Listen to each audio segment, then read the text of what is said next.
fundraise to another Bengaluru-based customer experience company, KaptureCX, has raised $4 million in a Series A1 round from PE fund India Alternatives. Prior to this, the company raised another $4 million in funding earlier this year. The injected funds will propel KaptureCX's global presence, enabling market expansion. Joining us now to discuss this further, Sheshgiri Kamath, the co-founder of Kapture. Sheshgiri, thank you so much for joining us on Startup Street. Now, Kapture is essentially a vertical-focused enterprise SaaS company that uses Gen AI to solve real-world practical problems, but at scale. So talk to us about what's on offer and how are you using AI to make processes for your clients more efficient?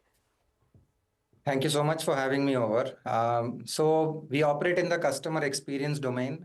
We believe that in spite of all the technology that's been deployed at scale, capital, everything else, customer support is still not a very happy place today, right? Right.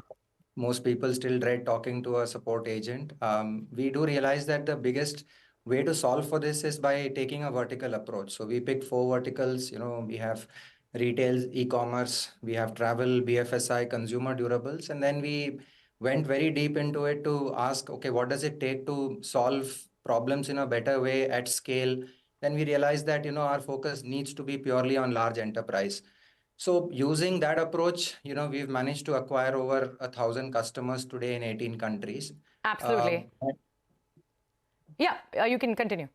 Yeah, and Gen AI, has been a very interesting part of the whole proposition because we do today now see that with greater level of automation, you can also improve your customer support, customer experience metrics, and at the same time bring in a huge cost reduction for all customers, which is obviously the biggest thing that everybody is looking for right now. Absolutely. That is one of the biggest things. And Gen AI at this point is like the big buzzword.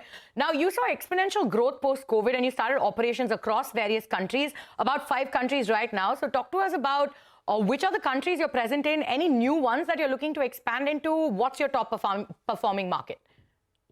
Absolutely. So we still continue to be India heavy.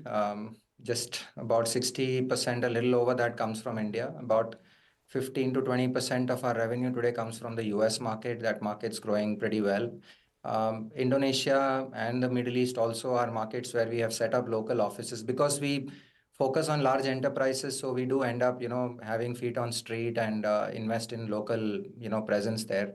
So Philippines, Indonesia, Middle East, both UAE and Saudi Arabia have been growing very fast, especially over the last quarter. We're just about to make our first hire in Vietnam. So super excited about international. And I think by end of 2024, we do see 50% of our revenue coming from outside of India. We are on track for that. All right, so 50% of your revenue coming from outside of India, but you're going to remain India heavy. Apart from global expansion, where else will the $4 million go? What are the other key focus areas? Also, any new offerings, if you could quickly tell us. Yeah, so some of the reasons that we've been looking. So firstly, we've been a very capital efficient business from beginning. We were bootstrapped for most part of our life. And when we met the folks at Cactus Ventures earlier this year, and, we really got along well, and that's when we raised money. Same thing with India Alternatives. When we met Shivani and team, we did see value in a long-term partnership, not just in terms of capital, but the value that they are bringing to us. So a lot of this capital is going to be in terms of obviously upskilling, the team in a lot of different ways on the launching certain new products and Gen AI, for example. There's a lot of investments that we've made on the machine learning side.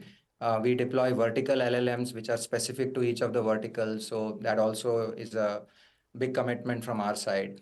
Now, when it comes to the overall, when we are looking at the new products, we've just recently launched a product called Capture Insights, which basically helps you to manage the entire NPS CSAT in a enterprise environment where you are able to understand what's really wrong and how do you fix it, or what's really working really well. So that's a product we are super excited about.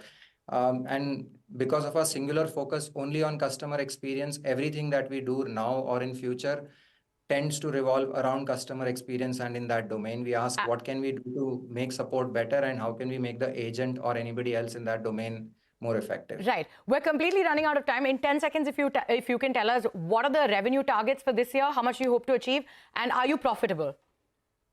So we were profitable until we raised our, Series A earlier this year. So at the current moment, we are, burning capital, but it's still very capital efficient, and we do intend to get back to, profitability sometime in the next 2 quarters. We are on track to, grow 75% year on year, and, on track to touch 100 million revenue by 2026, sometime in the middle of that year. Right. All right. Looking at 75% growth and hoping to be profitable again in the next 2 quarters. All right, Sheshgiri, thank you so much for joining us on the show today, and we wish you all the best. Thank you so much. On that note, it is time for us to head into a short break. But coming up, there is a 40% rise in digital loan disbursement volumes. This, according to a report conducted by FACE. We discuss that and more on the other side. Stay tuned.